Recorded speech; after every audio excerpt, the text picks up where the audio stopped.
Thank you. Thanks to Stop the War for inviting me. I visited Libya twice over the past 6 months of the crisis. The first time I was on a peace mission, and the second time I was a correspondent for Press TV, and I also did some reporting for Russia Today. I left just after the so-called fall of Tripoli, and I was there during that horrendous week of the fighting in Tripoli.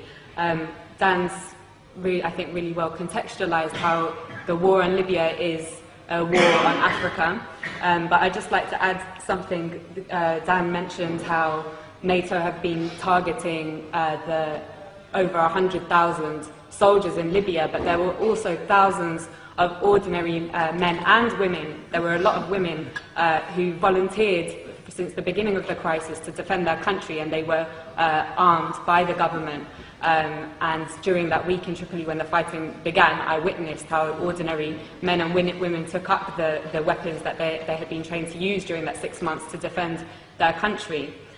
So I'm going to, as a journalist, I'm going to talk a little bit about the role of the media, and this has been an incredible media war. Dan alluded strongly to the criminalization of the Libyan government and Gaddafi. So the media said that thousands of people were about to be killed in Benghazi, but they never showed us any evidence. They said that 6,000 people had been killed by the government.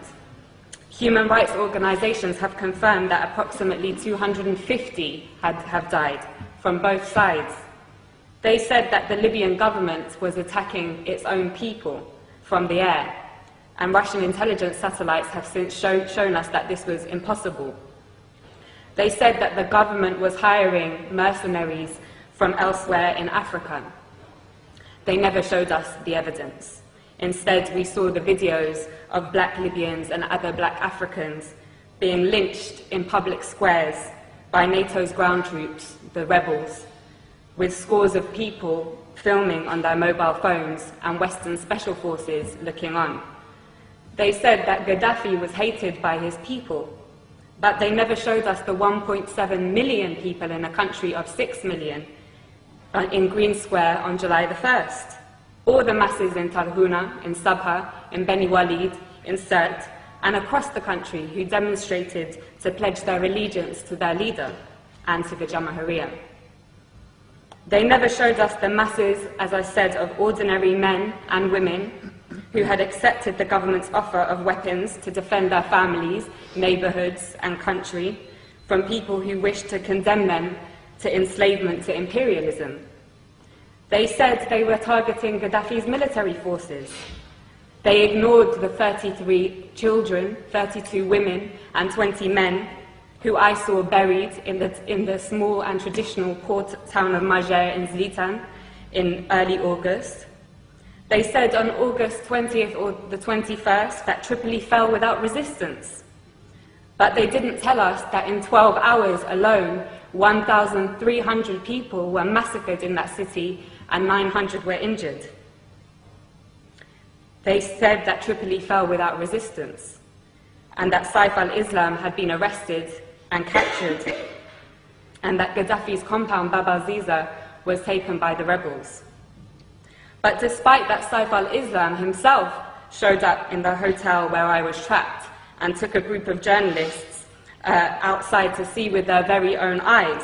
They didn't show us the thousands of people filling Bab al-Ziza and the streets of Tripoli waving the green flag on the night of August the 22nd. They said that Tripoli fell without resistance. But they didn't show us that in the 24 hours after those journalists from all the West's major networks had seen that site, that Bab al-Ziza alone was pounded 63 times with NATO bombs. They didn't show us how all the gatherings of the people to defend their capital, from those who wished to send them back to the times of colonial puppet King Idris, were attacked with missiles and Apache gunships.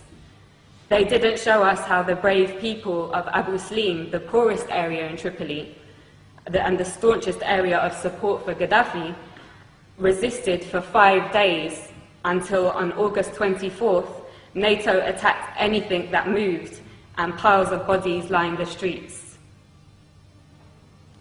They told us that the country was liberated. 6 weeks later, the rebels have conceded that they won't be able to move their headquarters to the capital. And that the rebels have confirmed, I think it was today, that they won't be able to take Bani Walid, and Sirte also remains strong. So, Gaddafi, mass murderer, hated by his people so much that they would beg NATO to bomb their own country, hated so much that the capital city fell without resistance. Or NATO, mass murderer, killing the Libyan masses because they would die for their leader, just like in Tripoli. I know which one we have mountains of evidence for. In fact, there is so much evidence that even the Conservative Party's own mouthpiece, The Telegraph, has been unable to hide from it. Amongst their numerous reports showing that the rebels lack the popular support that Gaddafi enjoys, one article published this week reported what I heard throughout my stay in Tripoli. A resident of Sirte, Susan Farjan, said, "We lived in democracy under Muammar Gaddafi. He was not a dictator. I lived in freedom. Libyan women had full human rights. It isn't that we need Muammar Gaddafi again, but we want to live just as we did before." In the same article, 80-year-old Mabruka says, "Life was good under Gaddafi. We were never afraid." Again, in the same article, another elderly lady says, "They are killing our children. Why are they doing this? For what? Life was good before." And yet another says, "Everyone loves Gaddafi, and we love him because we love Libya. Now the rebels have taken over, we might have to accept that, but Muammar will always be in our hearts." The spectacular U-turn of Al Jazeera, from being a somewhat critical voice of imperialism's wars of aggression in Iraq, Afghanistan, and Palestine, to being an open facilitator of the same aggression against Libya, Syria, and even now the progressive nations of Latin America, was perhaps the greatest propaganda trick I have seen in my lifetime. Co-opting the support of their faithful Arab viewers in the West, whose voices garnered particular prominence during the fashionable so-called Arab Spring, was an important move in order to get all progressive circles in the West to join in the essential criminalization of Gaddafi, when those very circles should have, in contrast, been elevating the status of the not-so-fashionable Libyan Jamahiriya and learning from it. Now all cards are on the table. Al Jazeera's Director General Wada Kanfar has resigned following the release of WikiLeaks cables, which revealed he has been taking orders from none other than the CIA. He has been replaced by a member of the Qatari royal family, which has been heavily engaged in the war against its fellow Arab brothers and sisters in Libya. But despite the role of Al Jazeera being clear as day now, it continues to get away with the same tricks of tugging on the liberal heartstrings of westernized audiences with its stories about how people in sovereign states of the global south's greatest tragedy is their lack of Western democracy, never mind that it has failed in the West.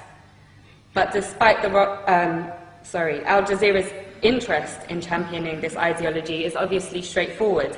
It hosts the United States' largest military base in the Middle East, CENTCOM, and they are, of course, close friends. Leaving the Rixos Hotel, where I had been trapped for 5 days, was the most surreal and probably the worst day of my life. It was a bad day. The safe, secure, welcoming city, full of life and warmth that I had driven through days previously had transformed.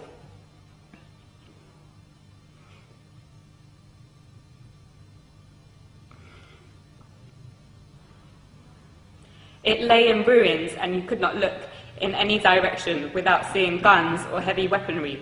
Many people had gone into hiding, been killed, and thousands of others had fled. And the people that I knew who remained, who had been the very people who had helped me to learn about the glorious recent history of Gaddafi's Libya, were inevitably traumatized and in a complete state of shock. Libya reached the point, as Dan said, of having the highest standard of living in Africa, a high level of literacy, universal healthcare, and free university education, a high status for women, in society and the greatest degree of equality for the large black population in the whole of North Africa and the Middle East. Those 40 years of revolutionary achievements have now been reversed. And for what?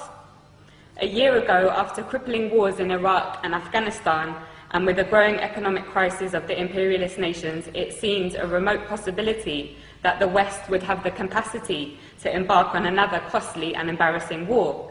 It seemed that the hegemony of the West was rapidly on its way out. But as Gaddafi's close brother Hugo Chavez said in his recent letter to the United Nations General Assembly, right now there is a very serious threat to global peace, he said. A new cycle of colonial wars which started in Libya with the sinister objective of refreshing the capitalist global system. End quote. He knows that his country will be targeted in that cycle, with the very same model that they used against Libya and are now using against Syria. In the absence of an effective anti-imperialist media that can challenge and preempt the tricks of imperialism through its global media, it is the role of all progressive people to champion the sovereign states of the global south, who, like Libya and Syria, are a thorn in the side of the West. Otherwise, they will be picked off one by one to add fuel to the dying fire of imperialism. And on that note, I want to end with my wholehearted thanks to the heroic Green Libyan resistance, which continues to amaze the world in their ability to stave off the world's most powerful military machine. As Gaddafi said, not only are they defending Libya, but also Syria, Iran, Algeria, the African continent, and the entire global south. Thank you.